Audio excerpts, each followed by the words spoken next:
السلام علیکم ورحمۃ اللہ وبرکاتہ۔ نحمده ونصلی علی رسوله الکریم، اما بعد فاعوذ باللہ من الشیطان الرجیم، بسم اللہ الرحمن الرحیم۔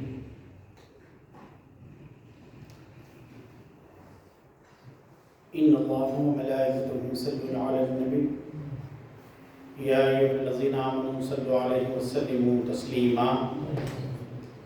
اللهم صل على سيدنا شفيعنا نبينا مولانا محمد وعلى آله وأصحابه وبارك وسلم۔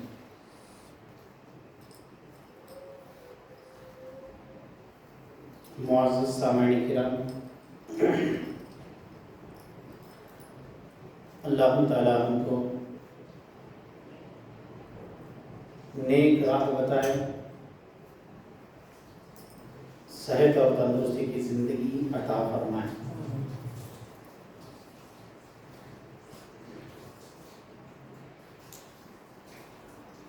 آج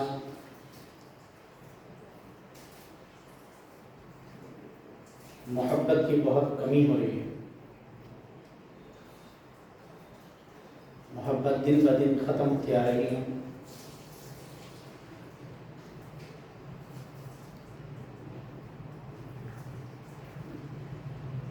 محبت کا ختم ہونا انسان کا ختم ہونا ہے۔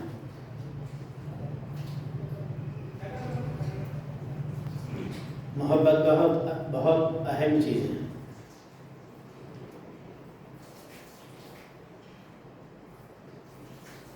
ہم محبت کے بغیر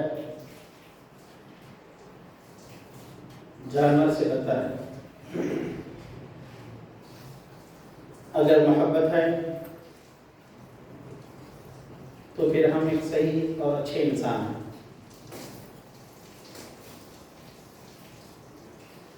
جیسا مال و دولت کو زیادہ کرنے کے لیے محنت اور کوشش کرتے ہیں، اسی طرح آپ کو محبت بھی حاصل کرنے کے لیے کوشش کرنا پڑے گا۔ محبت کہیں بازاروں میں نہیں ملتی کہ آپ اس کو جا کے خرید لائیں۔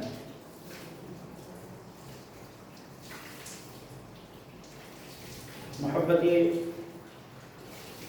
کسی سے آپ مانگ کے نہیں لے سکتے۔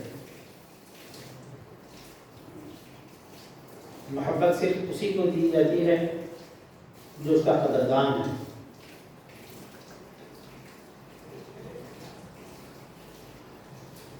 آج ہم محبت سے خالی ہیں، محبت کے لیے تڑپیں، محبت کے لیے جستجو کریں۔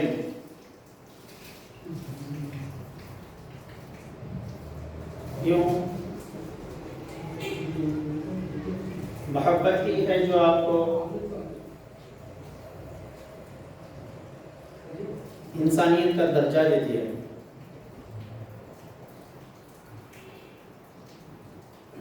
جس انسان میں انسانیت کا احساس نہ ہو وہ جانور سے بدتر ہے۔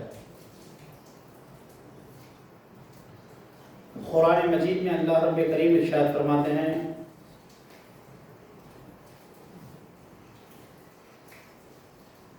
کہ یہ قرآن شفا ہے۔ قرآن مجید کے متعلق اللہ رب العزت فرماتے ہیں شفاء للناس، یہ شفا ہے، قرآن جو ہے یہ شفا ہے۔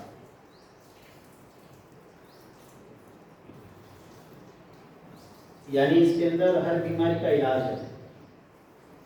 شفاء للناس، شفا کا مطلب یہ نہیں کہ آپ کو کچھ زخم ہو گیا تھا پڑھ کے آپ نے اس کو پھونک لیا تو اچھا ہو گیا۔ آنکھوں کو نظر نہیں آ رہا تھا، آپ نے کچھ پڑھ کے پھونک لیا تو آنکھ آ گئی، تو آپ اس کو کیا کہیں گے؟ جو نابینا ہے وہ قرآن حافظ ہے۔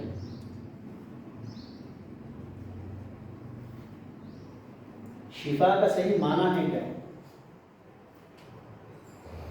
شفا کہتے کس کو ہے؟ شفا کا صحیح مطلب کیا ہے؟ روگ جسم کو نہیں ہوتا، بیماری جسم کو نہیں ہوتی، بیمار تو دل ہوتے ہیں، بیمار تو دماغ ہوتے ہیں، بیمار تو روح ہوتی ہے۔ اگر دل دماغ روح صحیح ہے تو سمجھ لیجئے آپ کو شفا مل رہی ہے۔ قرآن شفا ہے کا مطلب یہ ہے کہ آپ کے دل کی دنیا بدل جاتی ہے، آپ لوگوں سے نفرتیں کرنا چھوڑ دیتے ہیں، آپ محبت بانٹنے والے بن جاتے ہیں۔ آپ کو اگر شفا مل گئی تو آپ کا جو دماغ ہے وہ صحیح کام کرنے لگتا ہے، آپ کے صحیح خیالات، آپ کے اندر ایک صحیح خیالات آنا شروع ہو جاتے ہیں۔ مزمل فین بند کرو، تقریر کے بعد چل کرو۔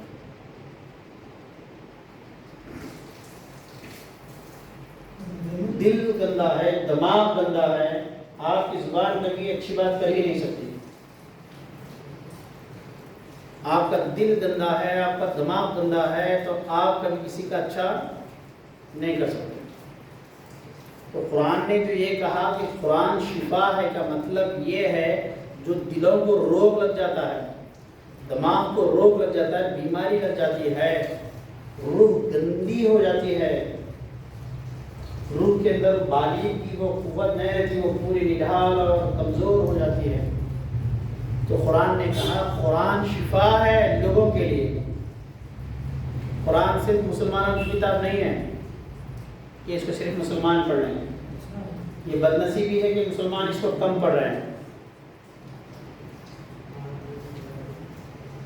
قرآن محبت نامہ ہے، قرآن عشق نامہ ہے، قرآن فلاح نامہ ہے، قرآن کامیابی کی ضمانت ہے، مگر اس کو جو قرآن سے پڑھ کر ہدایت حاصل کرے۔ قرآن پڑھ کر جب آپ ہدایت حاصل کریں گے تو سمجھ لینا آپ کا دل اور آپ کا دماغ بیماری سے شفا پا چکا ہے۔ ہم قرآن کو وظیفوں کے معنی میں پڑھتے ہیں، بولے فلاں ہم وظیفہ پڑھ لیں تو ہمارا بیڑا پار ہو جائے۔ من اگر گندا ہو، کئی ایسے حفاظ بھی آپ دیکھیں، کئی آیتیں پڑھنے والوں کو آپ نے دیکھا ہے، آیتیں بھی پڑھے تو اس لیے پڑھے تاکہ اور دنیا ملے، اور دنیا کے کام کاج ہوتے جائیں، اور دنیا کے معاملات ہوتے جائیں۔ آپ نے کبھی قرآن کو اس صورت سے دیکھا ہی نہیں کہ جب قرآن آپ کے دل و دماغ میں اتر جاتی ہے تو آپ خدا کو ہر جگہ ہر لمحہ محسوس کرنے لگ جاتے ہیں۔ یعنی قرآن آپ کے دل و دماغ کا زن ایسا پاک کر دیتا ہے کہ آپ کو سوائے محبت کے کچھ دوسرا نظر نہیں آتا۔ قرآن جب آپ کے دل و دماغ کی بیماریوں کو پاک کر دیتا ہے تو آپ سوائے اچھائی کے کچھ دوسرا بول ہی نہیں سکتے۔ قرآن جب آپ کے دل و دماغ کی بیماری کو دور کرتا ہے تو آپ کی نظر میں وہ تاثیر پیدا ہو جاتی ہے، بہرسو جلوائے دلدار میدم، میں جدھر دیکھتا ہوں دلدار کا جلوہ دیکھتا ہوں۔ قرآن صرف اکشروں کا نام نہیں ہے، قرآن صرف ایک پوتر کتاب نہیں ہے، قرآن ایک ایسی کتاب ہے اگر آپ اسے پڑھتے ہیں اور دل و دماغ کا روگ مٹاتے ہیں۔ اگر دل گندا ہے، دماغ گندا ہے تو مطلب یہ ہوا کہ آپ نے قرآن کو پڑھا ہی نہیں جسے پڑھنا ہے۔ خدا کی سب سے بڑی کتاب ہاتھوں میں، دیکھیے جو صحیح قرآن کے اندر اللہ رب کریم نے ارشاد فرمایا، نہ اس میں باطل پیچھے سے آ سکتا ہے نہ باطل آگے سے آ سکتا ہے۔ قرآن کی یہ شان ہے، اللہ کریم نے فرمایا قرآن میں باطل نہ پیچھے سے آ سکتا ہے نہ آگے سے آ سکتا ہے۔ قرآن مبارک کی یہ شان اللہ کریم نے ارشاد فرمایا باطل اس کے اندر نہ آگے سے آ سکتا ہے نہ پیچھے سے آ سکتا ہے، یہ قرآن کی شان ہے۔ یعنی اس کے اندر کہیں سے بھی کوئی خرابی داخل ہو ہی نہیں سکتی، قرآن میں کہیں سے بھی کچھ خرابی داخل ہو ہی نہیں سکتی۔ اگر آپ نے قرآن کو ویسے معنی میں پڑھا جیسے اس کو پڑھنا ہے تو سن لو آپ کی زندگی میں خرابی نہ پیچھے سے آ سکتی اور نہ آگے سے آ سکتی۔ ہلو، بات سمجھ رہے ہیں نا؟ توجہ کے ساتھ سنیے، کیونکہ میری باتیں صرف باتیں نہیں ہیں، اللہ نے اگر چاہا تو آپ کی زندگی بدلنے والی باتیں ہیں۔ قرآن میں جس طرح باطل نہ آگے پیچھے سے داخل ہو سکتا، اگر قرآن مبارک آپ کی زندگی میں داخل ہے، قرآن کی روشنی میں آپ کی اگر زندگی چل رہی ہے تو سن لو، آگاہ ہو جاؤ، نہ آپ کی دنیا خراب ہوگی اور نہ آپ کی آخرت خراب ہوگی۔ آپ دنیا میں بھی پرسکون لائف گزارو گے، کامیاب زندگی گزارو گے، اور رب سے جب ملو گے تو پورے اطمینان کے ساتھ ملو گے، رب کے صرف بندے نہیں، رب کے محبوب بن کر آپ خدا سے ملاقات کرو گے۔ ہم کہہ رہے تھے قرآن محبت نامہ ہے، انسان کو محبت کا پیغام دیتی ہے۔ پوری قرآن انسانیت نامہ ہے، سارے انسانیت کے نام ہیں، یہ کسی کو نقصان نہیں پہنچا سکتی، بلکہ قرآن کی ہر آیت زندگی کی روشنی ہے۔ مگر میں آپ کو کہتا ہوں اکثر، قرآن تو بہت بڑی نعمت ہے، اس نعمت کو آپ کسی رہبر کی نگرانی میں پڑھیں، ہفتے میں 1-2 بار کم از کم آپ وقت نکالیں اپنے لیے، ورنہ ہم دیکھ رہے ہیں قرآن کے لوگ بہت پڑھ رہے ہیں اور کچھ ان کی زندگی میں تبدیلی نہیں آ رہی ہے۔ آپ جانتے ہیں یہ قرآن کیا ہے؟ لو انزلنا هذا القرآن على جبل لرأيته خاشعا متصدعا من خشية الله۔ اللہ کریم فرماتے ہیں یہ قرآن جو تمہارے ہاتھوں میں، عجیب بندے ہو، ہاتھ میں قرآن ہے اور دل بدلا ہی نہیں ہے، پوری شفا کا خزانہ اپنے ساتھ رکھا ہے، پوری مکمل شفا کا خزانہ ساتھ رکھا ہے، اور بیمار پھرتا ہے۔ کائنات کا سب سے بڑا ڈاکٹر ہے قرآن، اس کو ساتھ رکھتا ہے اور بیمار پھرتا ہے۔ مولانا روم رحمۃ اللہ تعالی علیہ فرماتے ہیں، مسیحا در دلم پیدا وہ من بیمار نہیں کرتا، مسیحا در دلم پیدا وہ من بیمار نہیں کرتا۔ تجھے کیا ہو گیا ہے؟ مسیحا تیرے ساتھ ہے، مسیحا تیرے ساتھ ہے، اور تو اپنا من بیمار لیے پھر رہا ہے۔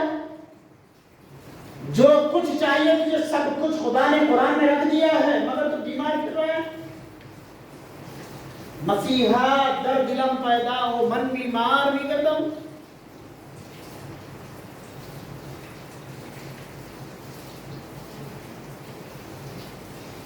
کیسے ہوگا یہ کہ قرآن سے ہم شفا حاصل کریں؟ کہا قرآن نے لو انزلنا ھذا القرآن، اگر ہم اس کو نازل کرتے پہاڑ پر، ریزہ ہو جاتے۔ کیا مطلب؟ اللہ نے قرآن کو پہاڑ پہ نازل نہیں کیا، سمجھانا چاہ رہا ہے آپ کو اور ہم کو۔ اللہ کریم یہ سمجھانا چاہتے ہیں کہ دیکھو یہ قرآن اگر ہم اس کو پہاڑ پہ نازل کرتے تو کیا ہوتا؟ پہاڑ ریزہ ہو جاتا، ٹکڑے ہو جاتا۔ نازل تو نہیں کرے، مگر ایسا کیوں کہہ رہے ہیں کہ پہاڑ پہ نازل کرتے؟ تو کیا مطلب ہے سمجھانے کا؟ کہنے کا کیا مطلب ہے؟ اللہ رب کریم کا اشارہ یہ ہے، بندو تمہاری مصیبتیں پہاڑ جیسی کیوں نہ ہو، سمجھ میں آئے؟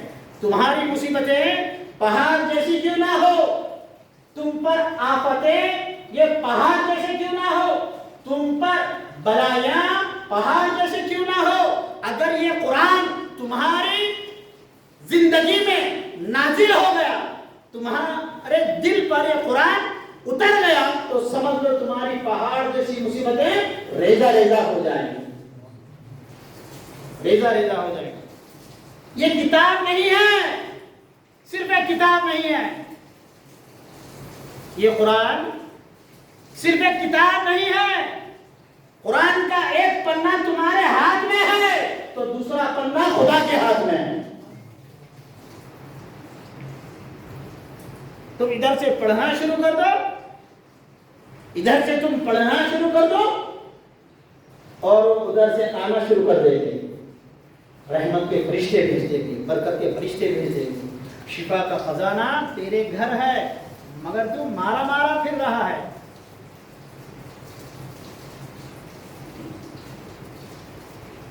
محترم بنی کچھ بنی، اس سے پہلے کہ آپ مر جائیں، اس سے پہلے کہ آپ ختم ہو جائیں، آپ کچھ بنیے۔ اس قرآن کو آپ سیریسلی گہرائی کے ساتھ دیکھیے، اس کلام مجید کو ایک ایک آیتوں میں سفر کیجیے۔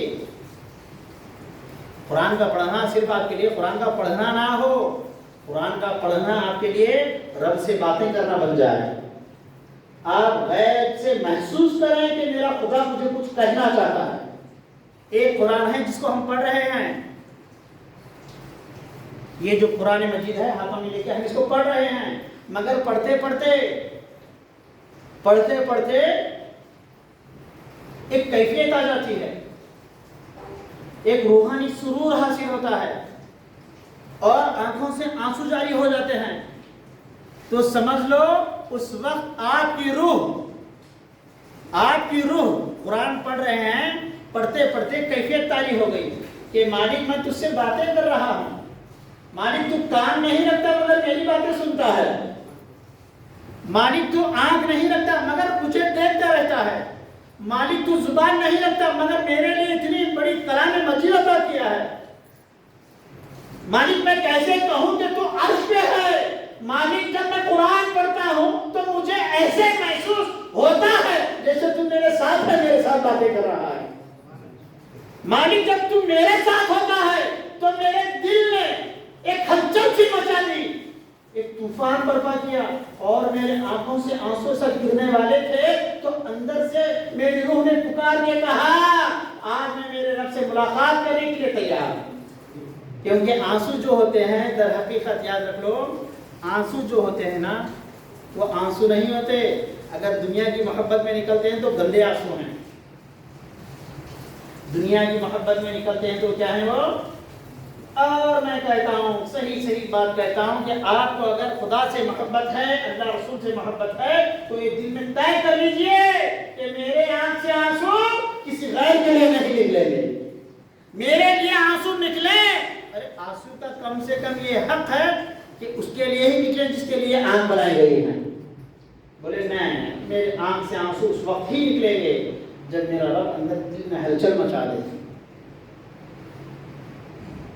آنکھ سے آنسو آ جاتے ہیں تو اس وقت بندے کی کیفیت اور خدا کی قربت اتنی نزدیکیاں ہو جاتے ہیں کہ آپ اس کو الفاظ میں بیان نہیں کر سکتے۔ پوچھا گیا ارے محبت کیسی ہے؟ جانتے ہیں کس سے پوچھا گیا؟ جس کے دل میں محبت اتر چکی تھی اس سے پوچھا گیا۔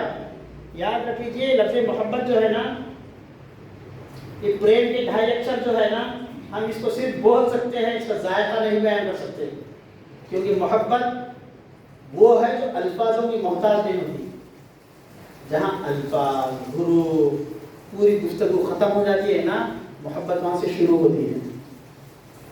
محبت الفاظ کی محتاج نہیں ہوتی، بلکہ صحیح بات یہ ہے من عرف ربہ کلا لسانہ، جس کو اپنے رب سے محبت ہو گئی ہے نا، اس کی زبان گم ہو گئی ہے، وہ بولنے سے بھی خاص رہا۔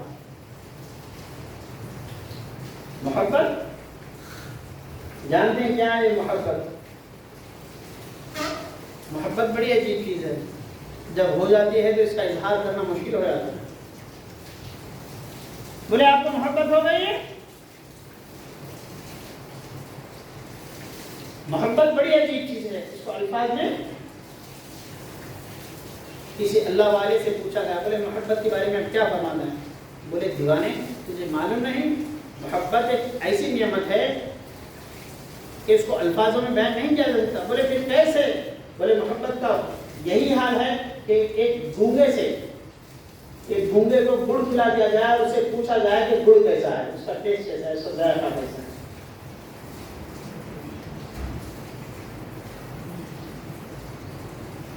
گونگا گڑ تو کھائے گا مگر گڑ کا ذائقہ نہیں بول سکے گا وہ کیسے ہے۔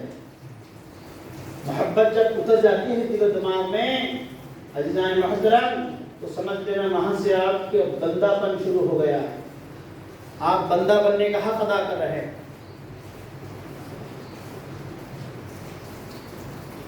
مگر یہ محبت آپ کو کلام مجید سے ملے گی۔ کہ جی میں بولا نا، قرآن مجید حروفوں کی کتاب نہیں ہے، وہ نور کی کتاب ہے۔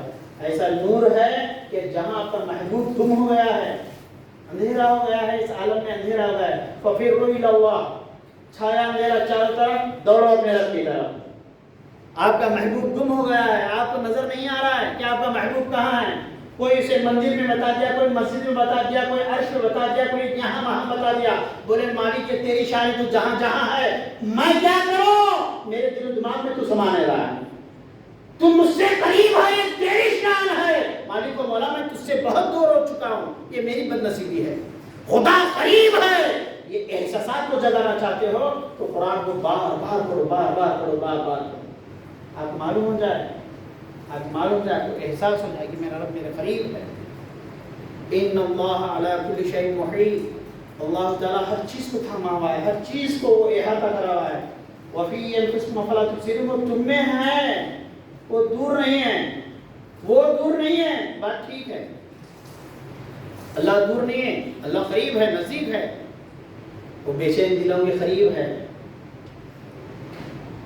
وہ درد مندوں کا درد دیکھتا ہے، درد کا مداوا کرتا ہے، بیماروں کو دیکھتا ہے، بیماروں کے قریب پہنچتا ہے، ان کو شفا دیتا ہے۔ یہ اس کی شان ہے کہ وہ ہر وقت قریب ہے۔ مگر میری بڑی عجیب زندگی ہو گئی یار، میرا خدا مجھ سے قریب ہے مگر میں اس سے کوسوں دور ہوں، میں اس کو سمجھ نہیں پایا، میں اس کو پا نہیں رہا ہوں۔ اس کی وجہ کیا ہے عزیزان محترم؟ ہم قرآن کی روشنی میں زندگی گزارنا چھوڑ دیے۔ قرآن ہمارے لیے بس ایک بخشش اور مغفرت کی کتاب رہ گئی ہے۔ قرآن میں بولا نا، آپ کے اندر وہ قوت پیدا کرتی ہے کہ آپ پورے پردے اٹھا کر اس کا جلوہ دیکھ سکتے ہیں، جس کو رب کہتے ہیں۔ قرآن دنیا کا بھی نور ہے، قبر کا بھی نور ہے، محشر کا بھی نور ہے۔ قرآن ہر لمحہ ساتھ رہے گا، ہر لمحہ احساس پیدا کرائے گا کہ دیکھو تم غفلت کی نہ سو جاؤ، تم کو اپنے رب سے ملنا ہے۔ پڑھنا بابا، کمانے جمانے دنیا کی ذائقے بڑے عجیب ہو گئے ہیں۔ ایک صوفی نے کہا، پریتم ایسی پریت نہ کریو جیسے کرے کھجور، پریتم ایسی پریت نہ کریو جیسے کرے کھجور، دھوپ لگے چھاؤں نہیں، بھوک لگے پھل دور۔ پریتم ایسی پریت نہ کریو، بولے عقل مند، اے محبت کرنے والے سن لے، ایسی محبت نہ کر کہ تجھے بھوک لگے تو کھانے کو پھل نہ ملے اور دھوپ لگے تو چھاؤں نہ ملے۔ کھجور کا درخت اگر آپ دیکھیں گے، آپ اس کے سائے میں ٹھہرنے کی کوشش کریں گے، زندگی ختم ہو جائے گی، اس کا سایہ نہیں ملتا۔ کھجور کے جھاڑ سے آپ کو سایہ ملنے والا نہیں ہے۔ پریتم ایسی پریت نہ کریو جیسے کرے کھجور، دھوپ لگے چھاؤں نہیں، بھوک لگے پھل دور۔ پھل اتنے دور ہوتا ہے کہ آپ سے توڑ کے کھا نہیں سکتے۔ بولے آپ کو منع نہیں کیا گیا دنیا اور دنیا داری کرنے کے لیے، یہ دنیا تو اس کی قدرت کا کرشمہ ہے، ہر طرف اس نے رحمتیں اور نعمتیں نثار کر دی ہے، مگر ہے کوئی بندہ جو اس نعمت کے اندر، جو اس کائنات کے اندر، جو اس ذائقہ کے اندر، جو اس احساس کے اندر اپنے خدا کو محسوس کر سکے؟ اللہ تعالیٰ نے کہیں بھی آپ کو منع نہیں کیا کہ آپ یہ مت کھاؤ، وہ مت کھاؤ، یہ مت کھاؤ، یہ مت کھاؤ۔ وہ تو کہہ رہا ہے سب کچھ کرو، بلکہ سیرو فی الارض، زمین کی سیر کرو، دیکھو ہم نے کیا کیا منع رکھا ہے۔ اللہ تعالیٰ نے کہیں بھی منع نہیں فرمایا۔ وہ تو چاہتے ہیں کہ تم ہماری نعمتیں پوری لو، پوری لو، پوری لو، مگر صرف نعمتیں مت لو۔ نعمت ایک پردہ ہے، نعمت کے پیچھے کون ہے ذرا اس پر بھی نظر رکھو۔ نعمت ایک پردہ ہے، دھن دولت ایک پردہ ہے، یہ پردے کے پیچھے سے کام دے رہا ہے، ذرا اس پر بھی نظر رکھنا۔ پریتم ایسی پریت نہ کریو جیسے کرے کھجور، بھوک لگے دھوپ لگے چھاؤں نہیں، بھوک لگے پھل دو۔ ایسا بھی دوستی مت اختیار کرو جس سے نہ دنیا کا فائدہ ہو نہ آخرت کا فائدہ ہو۔ ہمارے نوجوان بچے گپ شپ کرتے رہتے ہیں، رمضان آ گیا اب جاگنے کی، ایسا ہوتا ہے رمضان کو جاگنے کے لیے آیا ہے خالی، بس رات بھر صحیح کر جگو اور فجر میں صحیح کر کے فجر پڑھے نہ پڑھے اور گھر میں سو جاؤ، قصہ ختم ہو، روزدار ہے۔ اچھی دوستی بناؤ، اچھے ماحول میں جینے کی عادت ڈالو۔ جس طرح آکسیجن لیول اگر کم ہو گیا تو آپ کے پھیپھڑے بیمار ہونے لگ جاتے ہیں، آپ کی بیماریاں شروع ہو جاتے ہیں۔ اسی طرح اگر آپ کو روحانی غذا، جس کو معرفت کہتے ہیں، جس کو محبت کہتے ہیں، جس کو بندے اور خدا کا تعلق کہتے ہیں، اگر ایک کم ہونے لگ جائے تو آپ کے پاس ہر نعمت ہوگی اور نعمت میں آپ مست ہو جاؤ گے، مگر نعمت دینے والے کو بھول جاؤ گے۔ ایسی دوستی کرو، ایسوں کے ساتھ بیٹھو جس سے دنیا کا بھی فائدہ ہو یا پھر آخرت کا فائدہ ہو۔ ایسوں کی دوستی مت کرو جس سے نہ دنیا سنبھلے نہ آخرت سنبھلے۔ دوستی تو ایسوں کے ساتھ رکھو جب تک جیو۔ کہتے ہیں پھر ایک آگے مثال دیتے ہیں، پریتم ایسی پریت کریو جیسے کرے کپاس، کاٹن۔ پریتم ایسی پریت کریو جیسے کرے کپاس، جیو تو ٹنگ ڈھا کے، مرو نہ چھوڑے ساتھ۔ اللہ کے رسول صلی اللہ علیہ وسلم فرماتے ہیں کسی جنتی کو دیکھنا چاہتے ہو تو اس کو دیکھ لو تو لگتا لگا لیتا ہو، جنتی کو دیکھنا چاہتے ہو تو اس کو دیکھو تو کھاتا اور کھلاتا ہو۔ ایسوں سے محبت کرو، ایسوں کی صحبت میں رہو کہ جب تک تم جیو تو تمہاری زندگی کو، تمہارے عیبوں کو وہ دور کرتے رہیں، تمہارے اندر سے برائیوں کو نکالتے رہیں۔ جب تم گزر جاؤ تو روحانیت کی شکل میں، نورانیت کی شکل میں، وسیلے کی شکل میں تمہارے خبر میں بھی آ جائے۔ عزیزان محترم، آج بے غرضی کا زمانہ آ گیا، خود غرضی کا زمانہ آ گیا۔ ایسے موقع پہ ہم صحیح دوستانے کے ماحول کو بنائیں جس سے دنیا کا فائدہ ہو، آخرت کا فائدہ۔ اس کے بجائے ہم بس صبح کر رہے شام کو، ہم کو پتہ ہی نہیں کہ جینا کسے کہتے ہیں، ہم کو پتہ ہی نہیں کہ ہم کیا کر رہے ہیں۔ اللہ نہ کرے کہ غفلت میں اگر ہماری زندگی ختم ہو جائے کیا ہوگا ہمارا حال۔ قرآن مجید کو اپنا زندگی کا لازمی حصہ کر لو، سمجھنا۔ موبائل میں لیا پڑھ لیے، وہاں بیٹھ کے ذرا سن لیے، ایسا نہ ہے۔ کسی محترم کی نگرانی میں بیٹھ کے ایک دو آیتیں، میں مجھے حافظ بننا نہیں ہے، مجھے دو آیتیں سمجھا دیجیے، بس دو آیتیں مجھے سمجھا دیجیے روزانہ، ایک دو۔ سال میں کتنے ہو گئے؟ کتنے دن ہوتے ہیں ایک سال میں؟ 365 دن ہو جائیں، مگر 3 آیتوں کو ہم تشریح اور ترجمہ نہیں کر سکتے، بدنصیبی نہیں تو اور کیا ہے۔ ایک ایک آیت بھی اگر ہم روزانہ کسی کے پاس ہفتے میں 2-4 آیتیں، پوری زندگی ختم ہو رہی ہے، 2-4 آیتیں نہ سمجھ سکتے نہ سمجھا سکتے۔ اگر یہ قرآن کے متعلق اگر کوئی غیر مسلم ہنگامہ کر دے، جلا دے اسے، اس کی بے عزتی کرے، ہوا ہو، ایسے روڈوں میں کر کے آتے جیسے انہوں بڑے قرآن کے دلداری کرنے والے تھے۔ ایسا معلوم پڑتا ہے جیسے ان کے گھر میں پورے اللہ والے پیدا ہو گئے تھے۔ مگر یہ قرآن کی کیا بید بھی نہیں ہے کہ گھر میں تمہارے قرآن ہے، تمہارا رہبر، تمہارا شیخ تمہارے ساتھ ہے، اس وقت بھی تم کسی سے پوچھنا نہیں چاہتے، یہ تمہارے لیے بدنصیبی نہیں ہے۔ سرخیوں پہ آ گئے تھے ڈیوٹی کرنے والے قائدین، یہ قرآن پہ بید بھی ہو گئی تو اتنا بڑا ہنگامہ ہو گیا، پولیس اسٹیشن پہ حملہ ہوا، وہ بھائی گاؤں میں جھگڑے ہو گئے، فساد ہو گئے۔ کیا گھر میں تمہارے قرآن جزدار میں لپٹ کے ایک زمانہ ہو گیا، رکھ دیا گیا؟ کیا تم کو اس کی فکر نہیں ہے؟ کیا تم اور ہم بدنصیب نہیں ہیں بات کو لے کر سوچتے نہیں ہیں؟ ایک دو باتیں روز ذرا قرآن۔ رمضان کا موقع آ رہا ہے، رمضان اور قرآن کا ایک بڑا خاص رابطہ ہے۔ ہم اس کو ایک دو آیت کسی عالم سے، کسی اللہ والے سے، کسی پیر سے جا کے صحبت میں بیٹھیں، یا کم از کم فون کے ذریعے۔ آج کا زمانہ تو فون کا سہولت میں ذرا فون کریں، بات کریں، بولے حضرت ایک آیت بتا دیں جناب، ہم صرف دنیا داری میں ملوث ہو چکے ہیں، اللہ رسول سے ہمارا دور دور تک کا تعلق نہیں ہے۔ حقیقت یہ ہے اب ہم کو جاگنا ہے، اس سے پہلے کہ ہم ایمان میں اور کمزور ہو جائیں، ہماری نسلیں ویران ہو جائیں، اس سے پہلے ہم کو جاگنا ہے، بدلنا ہے اپنے آپ کو۔ یہ دنیا ہے گزر جائے گی، یہ دنیا ہے گزر جائے گی، یہاں پہ ہمارا ٹھکانہ نہیں ہے، ہمارا ٹھکانہ تو آخرت کا ہے۔ وَلَلدَّارُ الْآخِرَةُ خَيْرٌ لِّلَّذِينَ يَتَّقُونَ أَفَلَا تَعْقِلُونَ۔ اللہ رب کریم نے 7ویں پارے میں ارشاد فرمایا، یہ دنیا یہ دنیا مختصر ہے، آخرت کا گھر تو بہترین گھر ہے۔ وہ کس کے لیے ہے؟ وہ قرآن والوں کے لیے ہے، وہ اللہ والوں کے لیے ہے، وہ نیک لوگوں کے لیے ہے۔ اللہ کریم کی بارگاہ میں دعا کے لیے ہاتھ اٹھاتا ہوں، اللہ پاک تو ہم کو قرآن سے گہرا رابطہ عطا فرما، قرآن کی نگرانی میں ہم کو زندگی گزارنے والا بنا۔ رب قدیر ہمارے ظاہر باطن کو روشن فرما، ہمارے چھوٹے بڑے سب گناہوں کو معاف فرما۔ رب قدیر ہمارے بڑوں کی عمروں میں اقبال عطا فرما۔ رب قدیر ہمارے نوجوانوں کو صحت و تندرستی کے ساتھ خوب علم اور خوب دولت حاصل کرنے والا بنا۔ رب قدیر ہم سب کی عافیت عطا فرما، ہم سب کی زندگی میں خیر عطا فرما۔ غریب، پریشان حال، مسکین، بیمار، یتیموں کا ہم کو خیال کرنے والا بنا۔ رب قدیر ہم جب گھر کو لوٹیں رب قدیر ایک اچھے والد کی شکل میں، ایک اچھے باپ کی شکل میں، ایک اچھے پیرنٹس کی شکل میں ہم گھر جائیں۔ رب قدیر ہمارے دلوں کو روشن فرما۔ رب قدیر رمضان آ رہا ہے، ہمیں تو صحت عطا فرما، غربا کی مدد کرنے والا بنا، مساکین اور روزے داروں کی ہمیں مدد کرنے والا بنا۔ وصلی اللہ تعالی علی خیر خلق نور عرش محمد وعلی آلہ وصحبہ اجمعین برحمتک یا ارحم الراحمین والحمد للہ رب العالمین۔ السلام علیکم۔